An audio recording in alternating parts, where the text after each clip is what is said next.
Hi guys, and welcome to the one where I talk about football and writing.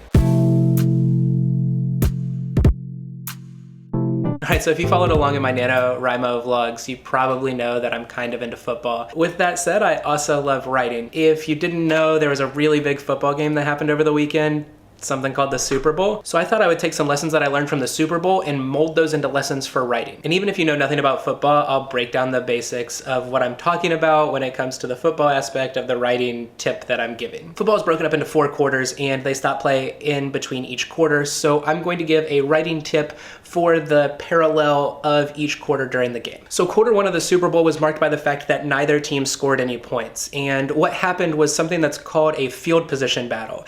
And in a field position battle, each team is trying to set themselves up eventually to make it easier for them to score points. And what I hearken this to when it comes to writing is pre-writing. You're putting in work before you actually score points or put words on the page to make yourself have an easier job of doing that, of writing. As a writer, you have to remember that writing comes in 3 phases, and each phase is very important. There's the planning stage, there's the actual writing stage, and there's the editing stage. And while every writer has their own process, it's important to remember that having some sort of pre-writing technique, Leo just knocked the camera around. It's important to remember that having some sort of pre-writing technique or some way of outlining is important in your process, and it makes the writing so much easier. You can save yourself a lot of headaches if you outline and plan very well. All right, so we're on to the second quarter, and the second quarter was marked by one team jumping out to a very big lead and the other team struggling to score points. Now, the team that was struggling to score points ended up scoring at the very end of the half in something called the 2-minute drill. Now, the 2-minute drill happens at each end of the half, and it is important because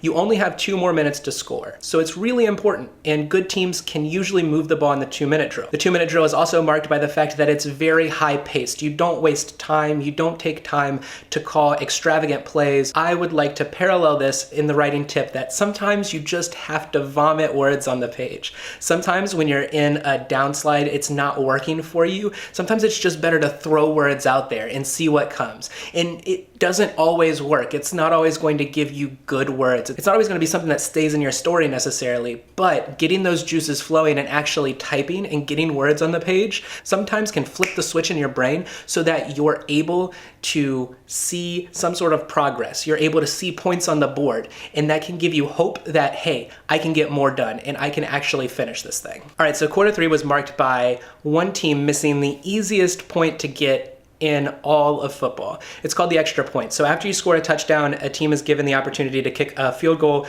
to gain an extra point. It is always the most converted play to score points in the NFL, and most teams make them over 90%. And in the biggest game of the year, to miss one can be rather disheartening. So to put this in parallel with your writing, I would say just because something you think is easy, just because something that you have done a million times in your writing is hard once, or just because you hit a roadblock, you don't know what words to put on the page. Just even the muscle memory you have in your fingers for where the keys are on your keyboard messes up.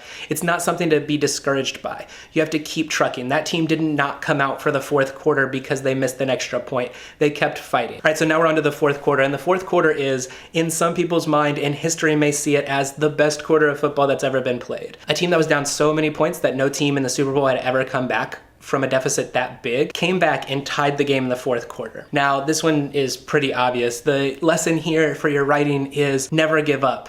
Just because you're down and out and just because something isn't working, there is always an opportunity to get better. There's always an opportunity to keep fighting, keep putting words on the page, and find your mojo and get into that sweet spot, and you'll be able to do what it is that you want to do. The only guaranteed way to not make it as a writer is to stop writing. The only guaranteed way to not win a football game is to not play football. So something to keep in mind is if you want to be a writer, then you have to write. And then finally there's overtime, which was marked by the team that was down a ton of points, got the ball first and went down the field and scored in a rather quick fashion and won the game. So what can you take from this? The journey's long, it is hard, and there are gonna be road bumps, and people are gonna think that you're never gonna make it. People are gonna turn off the TV and think the game is over.